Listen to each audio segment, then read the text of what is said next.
우리 하나님의 말씀 고린도전서 13장 13절 말씀을 함께 찾도록 하겠습니다.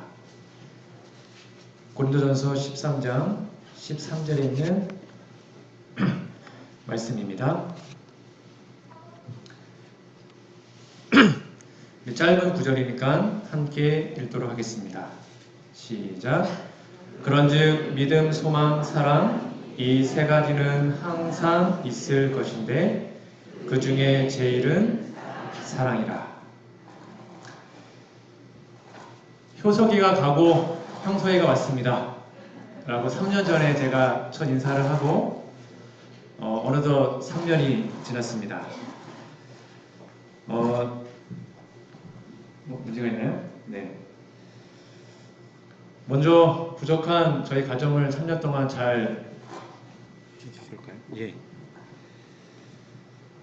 저희 가정을 위해서 기도해 주시고 사랑해 주시고 또 도와주셔서 진심으로 감사합니다. 제가 가는 교회마다 애를 한 명씩 낳거든요. 원주시 때 첫째 낳고 양양 가서 둘째 낳고 마흔은 셋째 낳았는데 춘천에서는 애를 못 낳고 갑니다. 대신 제 후임 목사님이 4명 있는 목사님 오시니까 그걸로 위로 받으시면 좋겠습니다. 춘천 중학교에서 받은 사랑 잘 기억하고 앞으로도 목회 포기하지 않고 열심히 하도록 하겠습니다. 제가 3년 전에 했던 부임 설교 혹시 기억나십니까? 이 그림 혹시 기억나시는지 모르겠습니다. 제가 그때 여기 처음 와서 했던 설교 제목이 뭐였냐면 가장 시급한 일이었습니다. 제가 모태신앙이었고 또 수많은 교회를 다니면서 목회를 쭉 아주 작은 기간 동안 목회를 했지만 생각보다 많은 학생들, 청년들 또는 어른들조차도 구원의 도리를 잘 모르고 때로는 교회 다니면서 마음의 평강이 없고 때로는 신앙 때문에 방황하는 모습을 많이 봤었습니다. 그래서 큰 교회나 작은 교회나 상관없이 다 일꾼이 없다고 그러고 그런 일들을 제가 종종 경험하면서 왜 그럴까? 그러면서 저의 목회 철학을 제가 설명드렸습니다. 이게 제 개인적 목회 철학입니다. 회개나 믿음에 대하여는 설교할 필요가 없는 줄로 생각하고 있는 목사들이 있다. 그러니까 많은 목사님들이 그냥 수십 년 교회 다녔기 때문에 다들 많은 성도님들이 구원 받았다라고 생각합니다. 그런 문제는 사람들이 다 잘 알므로 사람들의 주목을 이끌기 위해서는 좀 색다른 문제를 소개해야 된다고 생각한다. 그래서 뭔가 좀 재밌게 하고 뭔가 하기 위해서 하는 분들도 종종 있죠. 그러나 실상 분명히 영감이 이렇게 얘기합니다. 유감스럽게도 많은 사람들이 구원의 경륜에 대해서 무지하다. 심지어는 목사들도 구원의 도리를 모르는 경우가 있습니다. 어떻게 구원받는지에 대해서 무지한 것입니다. 많은 경우에 유감스럽게도. 무엇보다 이 중대한 문제를 더 많이 가르쳐야 한다. 그래서 제가 3년 동안 좀 제 설교 듣기 힘드셨죠? 때로는 고등기별, 또 듣기 힘든 기별, 또 불편한 기별을 전한 이유가 저와 우리 모두가 다 구원받고 정말 하늘에 가기를 원하는 마음에서 힘들지만 그런 기별을 전했습니다. 구원의 경륜, 어떻게 구원받는지, 내가 지금 구원받고 있는지에 대해서 다시 한번 여러분 마음을 살피시고 성경을 살피셔서 정말 교회만 다니다가 멸망당하는 인생들이 아니라 모두 다 구원받는 우리 모두가 되었으면 좋겠습니다. 여러분, 지금 우리가 살고 있는 이 시대는 종교 광명의 시대인가요? 아니면 종교 암흑의 시대인가요? 여러분들은 어떻게 생각하십니까? 지금 21세기 이 시대가 종교 광명의 시대입니까? 아니면 종교 암흑의 시대입니까? 네? 여기 또 광명, 암흑 나뉘네요. 네, 교회사에서 가장 암울했던 시기가 중세 암흑 시대라고 하죠. 그거는 종교적으로도 그렇고 역사학자들도, 세상적인 세계사의 학자들도 그 중세 시대를 종교 암흑 시대라고 명합니다. 그 이유가 무엇일까요? 한때 두때 반때 작은 뿔이 득세했던 그 중세 암흑 시대를 한마디로 표현한 성경절이 바로 호세아 4장 6절입니다. 내 백성이 지식이 없으므로 망하는도다. 왜냐하면 종교 암흑 시대는 알다시피 사탄 마귀가 성경책을 못 읽게 했습니다. 성경을 다 감추고 읽으면 막 사용시키고 별짓을 다 했죠. 그래서 그들에게 말씀을 빼앗아 갔습니다. 그래서 성경 말하기를 말씀에 대한 지식, 구원의 지식이 없기 때문에 하나님의 백성이 망한다라고 말을 하고 있는 것입니다. 그러므로 암흑 시대는 간단합니다. 말씀이 사라지면 암흑이 찾아옵니다. 성경 말씀이 하나님의 빛이고 생명이기 때문에 말씀이 사라지면 어떠한 교파든 어떠한 가정이든 어떠한 교회 상관없이 거기에는 암흑이 찾아오는 것이죠. 종교 암흑 시대를 이렇게 표현하고 있습니다. 계쟁2 51페이지. 사단은 성경이 사람들로 하여금 자기의 기만을 간파하게 해줄 수 있을 뿐만 아니라 자기의 권세에 대항하게 해줄 수 있다는 것을 잘 알고 있었다. 그 사단은 성경의 중요성을 잘 알고 있습니다. 세상의 구주이신 주님조차도 사단의 공격을 물리치실 때에는 성경 말씀으로 하였다.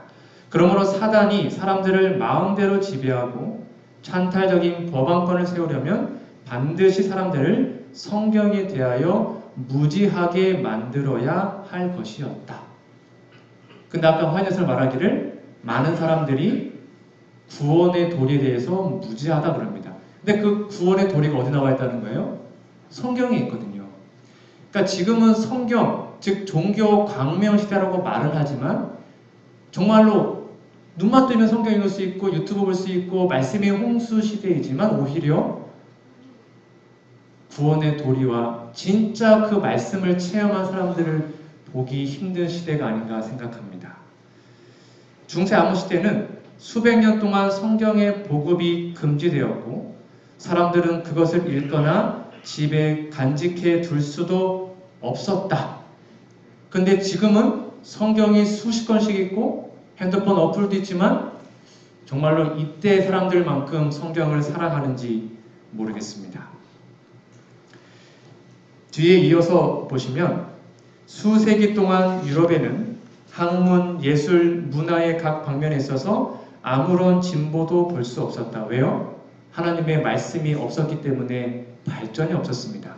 그리스도 교국은 도덕적, 지적으로 마비 상태에 빠졌다. 그래서 환여사가 그 중세 암흑 시대를 한마디로 표현한 게 요성경절입니다. 내 백성이 지식이 없으므로 망하는도다. 그러면서 말하기를 하나님의 말씀을 버린 결과는 이러하였다. 하나님의 말씀을 버린 결과가 지식이 없고 구원 도리를 받지 못해서 죽어가는 사람들로 질비했던 중세 암흑 시대였던 것입니다. 여러분, 오늘 본문 말씀에는 세 가지 항상 있는 것이 기록되어 있습니다. 믿음, 소망, 사랑. 이 세 가지는 항상 있을 것입니다. 이 세상에 사라지고 지구의 종말이 와도 믿음, 소망, 사랑은 영원토록 항상 있는 것입니다. 그러므로 영원토록 항상 있는 이 믿음, 소망, 사랑을 위해서 영원하지 않는 우리의 재산이나 시간이나 우리의 생명까지도 바친다면 그거는 미련한 것이 아닙니다. 왜냐하면 이것만이 영원하기 때문입니다. 그래서 믿음과 소망과 사랑을 얻기 위해서 우리의 모든 것을 투자하는 것은 가장 지혜로운 사람인 것이죠. 그렇다면 이렇게 항상 있는 이 세 가지는 어떻게 얻을 수 있으며 우리는 어떠한 사람이 되어야 할까요? 첫 번째, 믿음에 대해서 살펴보도록 하겠습니다. 제가 3년 동안 계속했던 것을 한 번 더 복습하는 것입니다. 믿음은 오직 말씀을 통해서만 생기고 성장합니다. 이것 외에는 방법이 없습니다. 우리는 믿음으로만 구원받죠. 근데 그 믿음은 오직 말씀 외에는 성장을 시킬 수가 없습니다. 믿음은 말씀으로만 성장합니다. 그러므로 개인적으로 말씀을 읽고 개인적으로 성경을 암송하고 개인적으로 말씀을 연구하지 않으면 절대로 믿음이 성장할 수가 없죠. 아침에 안교 시간에 인설이 집사님이 말씀 암송하는데 눈물이 나는지,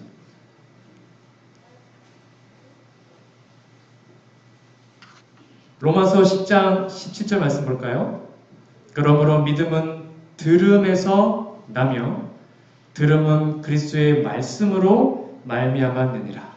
자, 여러 번 말씀드렸죠? 믿음은 어디서 난대요? 듣는 거예요. 말씀을 듣고 설교도 듣고 예언신도 읽고, 이거 외에는 방법이 없어요. 이거는 남이 해주는 것이 아닙니다. 여러분 스스로가 각자 하셔야 합니다. 목사님들은 도와주는 것 뿐이고 여러분 스스로 하시는 겁니다. 믿음은 들음에서 납니다. 그리고 그 들음은 하나님의 말씀이죠.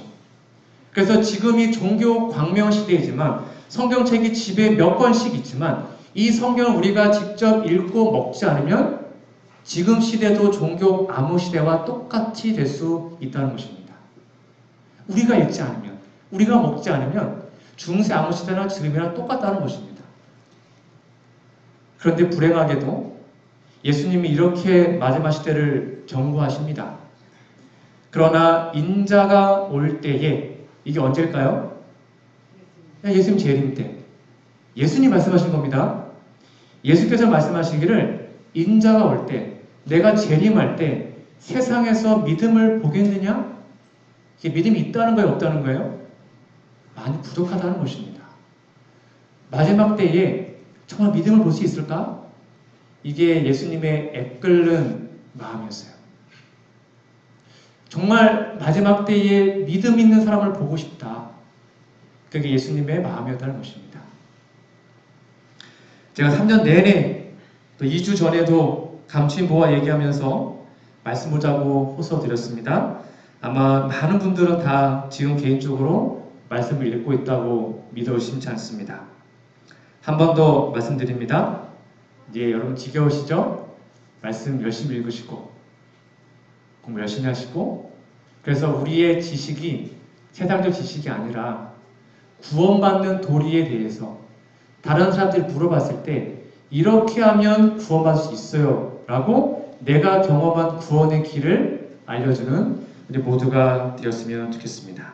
그래서 세상에 마지막 때에 믿음을 보게 되냐라고 말씀하신 예수님의 질문에, 예수님, 저를 보시면 세상에 마지막 때도 믿음이 있을 수 있습니다 라고 말하는 우리 모두가 되었으면 좋겠습니다.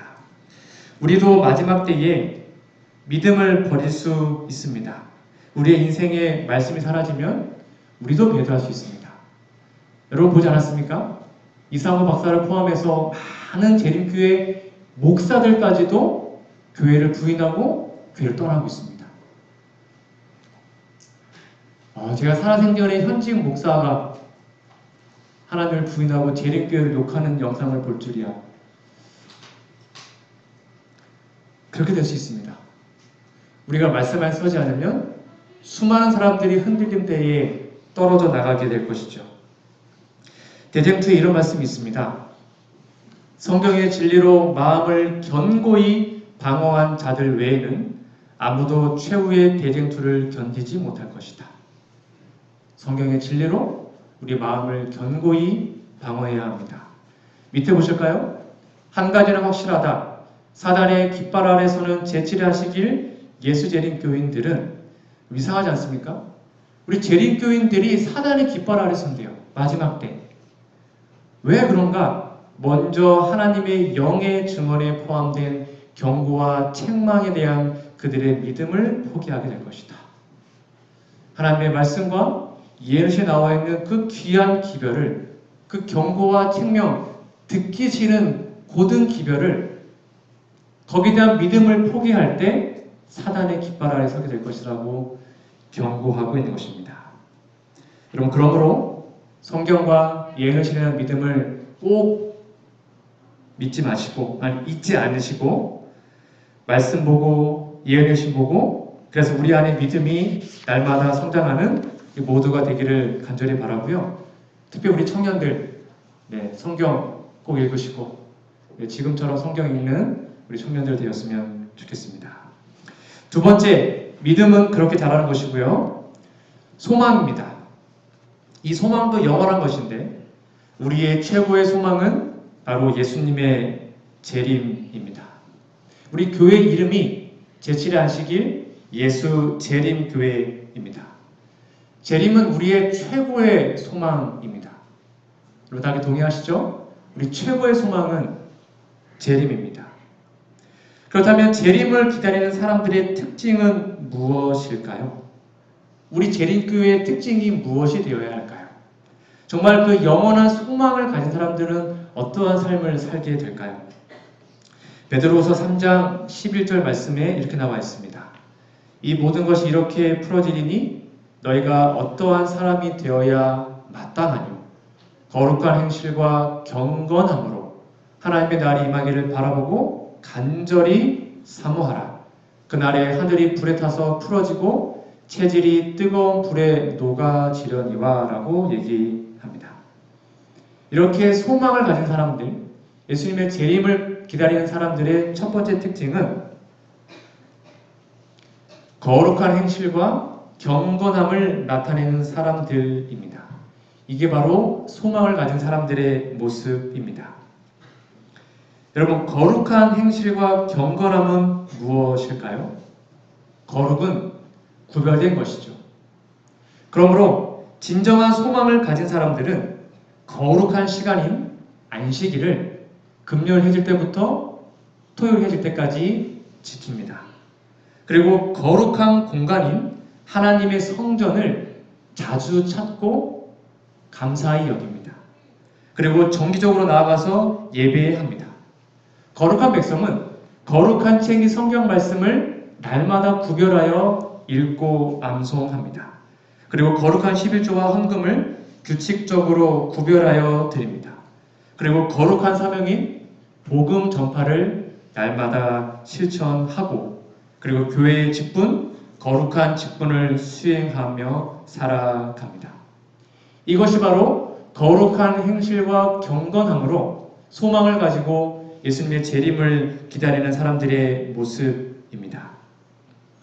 이렇게 거룩한 삶을 살면 세상과 구별되어 있기 때문에 사단은 우리를 가만두지 않습니다. 우리를 회방하고 고난을 주고 핍박을 하지요. 그러므로 우리 삶에 고난과 핍박과 회방이 온다면 내가 지금 거룩한 길을 가고 있구나, 그렇게 생각하시며 감사하면 됩니다. 사단의 회방에도 흔들림이 없는 굳건한 믿음을 소유한 우리 모두가 되기를 간절히 바랍니다. 두 번째, 소망을 가진 사람들은 어떤 사람일까요? 바로 재림의 날을 바라보고 간절히 사모하는 사람입니다. 여기 오늘 본문 말씀에서 하나님 날이 임하기를 바라보고 간절히 사모하라, 이 사모하라는 말의 원어가 뭐냐면요, 재촉하라, 하나님 날의 도래를 촉진시켜라 라는 뜻을 가지고 있습니다. 그러니까 진짜 소망을 가지고 예수님의 재림을 간절히 사모한다는 것은 그 재림의 날이 속히 올 수 있도록 땡기는 것, 재촉하는 삶을 살게 된다는 것입니다. 이미 자신의 죄를 고백한 자들은 그리스도의 오심을 간절히 바랄 수 있으며 그들의 힘을 복음을 전파하는 데 바칠 수 있다. 이렇게 함으로 그분의 나타나심을 위해 길을 예비하는 것이다. 우리가 재림의 날을 앞당길 수 있을까요? 앞당길 수 있습니다. 복음 전파가 하루라도 빨리 되면 재림이 속히 임하는 것입니다. 그러므로 진짜 소망을 가지고 재림의 날을 고대하는 사람들은 복음 전파를 할 수밖에 없습니다. 그게 재림을 당기는 일이니까요. 우리의 삶은 과연 어떠합니까? 바로 재림을 앞당기는 삶을 살고 있습니까? 재림을 촉진시키기 위해서 간절히 기도하며 고대하고 있습니까? 신명기원 69페이지 이런 말씀이 있습니다. 우리 주 예수 그리스도의 재림을 바랄 뿐만 아니라 그것을 촉진시키는 것이 모든 그리스도인의 특권이다. 그의 이름을 믿노라고 하는 자들이 그분께 영광을 돌릴 수 있는 열매를 맺는다면 온 세상에는 얼마나 빨리 복음의 씨가 뿌려질 것인가. 최후의 큰 수확을 위해 곡식은 속히 익을 것이며 그리스도께서는 귀한 곡식을 거두기 위해 강림하실 것이다. 우리의 최고의 특권이 뭐래요? 예수님의 재림을 앞당기는 거라는 것입니다. 여러분, 그러니까 꼭 밖에 나가서 지축방문, 전도지 분급 힘들 수 있습니다. 꼭 그것만이 전도가 아닌 거 아시죠? 우리가 말씀대로 사는 모습을 보여준 것도 귀한 전도이고 누군가를 위해서 기도하는 것도 귀한 전도입니다. 뭐가 돼도 상관없습니다. 중요한 것은 우리의 중심과 우리의 소망이 진심으로 예수님의 재림을 소원하고 앞당기기 위해서 간절한 마음으로 살아가는 게 진짜 소망을 가진 사람의 모습임을 기억하시고, 이제 정말 재림 날이 얼마 남지 않았습니다. 오늘 아침에 우리 귀한 아이들이 암송했던 그 귀한 하늘나라의 그 장소에 속히 만날 수 있도록 재림의 소망을 마음속에 간직하는 우리 모두가 되기를 간절히 바랍니다. 세 번째 소망을 가진 사람들의 모습은 무엇일까요? 세 번째는 바로 평강 가운데 나타나기를 힘쓰는 사람입니다. 오늘 본문 말씀 뒷부분에 보면 이런 말씀이 있는데요. 베드로후서 3장 14절, 그러므로 사랑하는 자들아 너희가 이것을 바라보나니 주 앞에서 점도 없고 흠도 없이 평강 가운데서 나타나기를 힘쓰라. 여기 보니까 평강 가운데서 나타나기를 힘쓰라라고 얘기합니다. 여기 힘쓰라라는 말을 헬라어로 직역하면 이렇게 되어 있습니다. 애쓰다, 전력하다, 일반적으로 급함을 암시한다라고 얘기합니다. 무슨 말이에요? 진짜 우리가 예수님의 재림을 소망하고 예수님의 재림 때 구원받기 위해서는 평강 가운데 있는 것입니다. 이 평강은 첫 번째 하나님과의 평강입니다. 우리의 모든 죄가 용서함 받았고 정말로 구원의 도리를 잘 이해해서 하나님과의 관계가 전혀 부끄럽지 않고 불편하지 않는 하나님과 평강의 관계, 화목한 관계, 그게 첫 번째이고요. 그걸 위해서 애쓰고 전력하는 것입니다. 그 다음에 두 번째 뭘까요? 수평. 우리의 가족들, 우리의 이웃들, 우리의 성도들, 함께 살아가고 있는 우리 사람들, 인간관계에서의 평강입니다. 서로 원한관계나 또는 싸웠거나 누굴 미워하거나 혹시 그런 게 있었다면, 우리가 진짜 소망을 바란다면, 재림을 기다린다면 그것을 해결하기 위해서 힘쓰고 전력하라고 하나님은 우리에게 말하고 있는 것입니다. 여러분 잘 알다시피 성경은 우리에게 이 말씀에 대해서 거듭거듭 얘기합니다. 히브리 12장 14절입니다. 모든 사람으로 더불어 화평함과 거룩함을 쫓으라. 이것이 없이는 아무도 주를 보지 못하리라. 여기 모든 사람입니다. 단 한 명이라도 혹시 마음이 불편하거나 아니면 용서하지 못하거나 그런 사람이 있다면 속히 그거를 해결해야 합니다. 자존심 내려놓고 사과하고 화해해야 합니다. 그것이 예수님의 재림을 기다리는 사람들의 특징입니다. 그것 없으면 하나님을 볼 수 없습니다. 로마서 12장 18절, 할 수 있거든 너희로서는 모든 사람으로 더불어 평화하라. 모든 사람으로 더불어 평화하라고 말합니다. 제가 3년 동안 여기 있으면서 혹시 나랑 싸운 사람이 있나 생각해봤더니 다행히 그런 분은 없었습니다. 근데 이제 몇몇 분이 저한테 찾아오셔서 이런저런 얘기를 해서 제가 이렇게 풀었던 경험은 있습니다. 혹시 저한테 서운했던 거나 저의 어떤 고등기별 때문에 마음에 상처받으셨거나 그런 거 있으시면 제가 내일 이사 가기 전에 다 풀고 해주시면 좋겠습니다. 제 진심은 아니었습니다. 정말 잘 되는 마음에서 그렇게 했습니다. 아마 제 마음을 여러분 아실 거라 생각을 하고요. 하나님께서도 저의 중심 아실 거라고 생각합니다.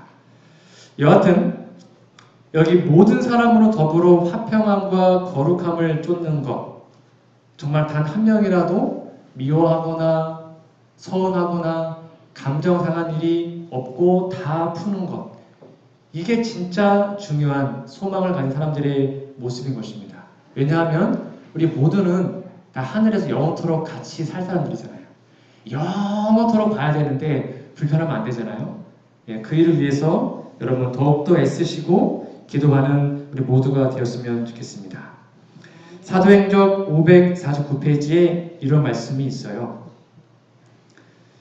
그런데 불행하게도 오늘날 하나님의 교회에는 슬프게도 형제의 사랑이 부족하다.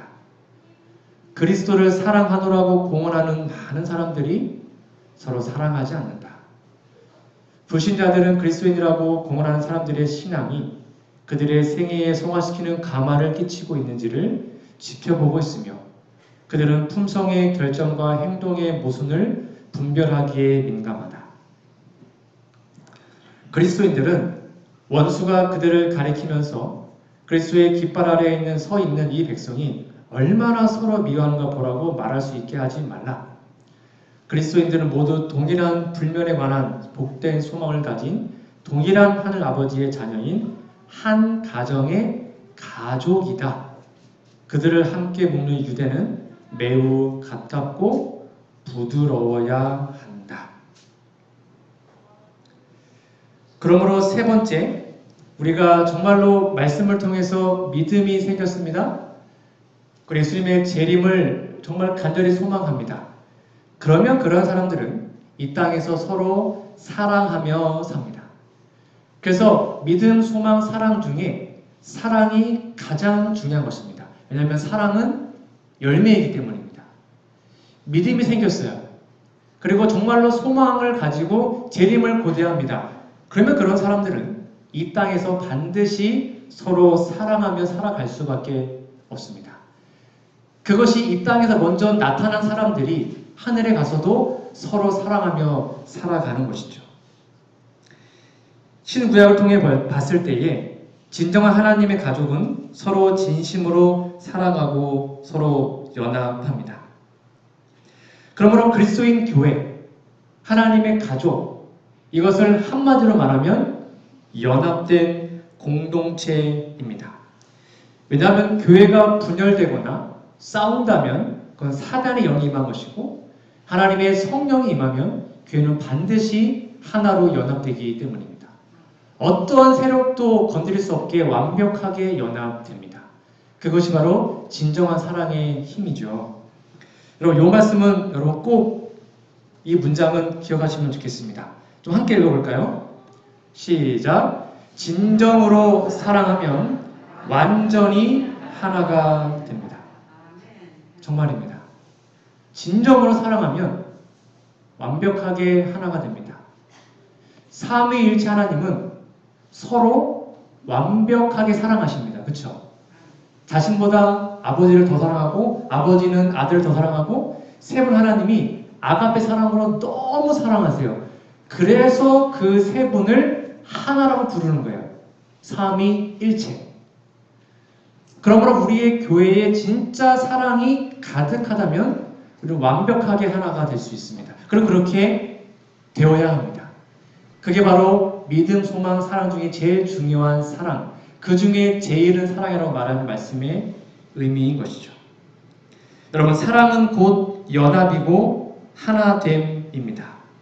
우리들이 사랑하고 연합하고 서로 좋아하고 그것이 하나님께서 우리에게 바라시는 가장 중요한 하나님의 마음인 것입니다.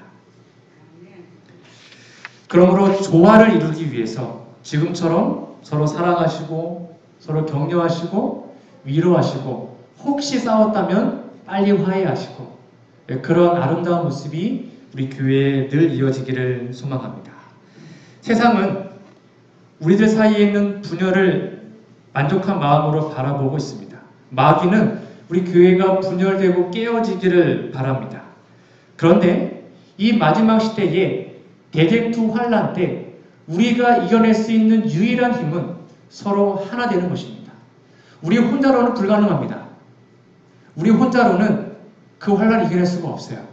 서로 격려하고 하나 되고 연합할 때 내 혼자의 힘이 아니라 함께 동역하는 힘으로 우리는 마지막 시대를 이겨나갈 수 있는 것입니다.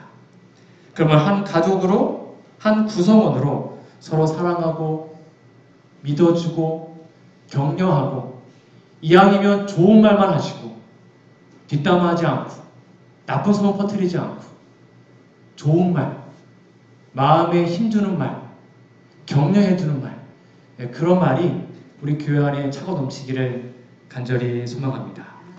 우리를 가장 위태롭게 하는 것은 세상의 반대가 아닙니다. 교회의 가장 큰 위기는 교회 안에 사랑이 없는 것입니다. 교회의 가장 큰 문제는 교회가 분열되는 것입니다. 근데 우리 교회 안에 사랑이 있고 우리가 하나 된다면 어떠한 사단의 권세도 우리를 힘들게 할 수 없습니다. 왜냐하면 연합된 곳에는 하나님의 성령과 함께 하심이 임할 수 있기 때문입니다. 그러므로 다양한 기질 사이에 있는 우리 교회의 조화를 위해서 서로 사랑하고 노력하는 우리 모두가 되었으면 좋겠습니다.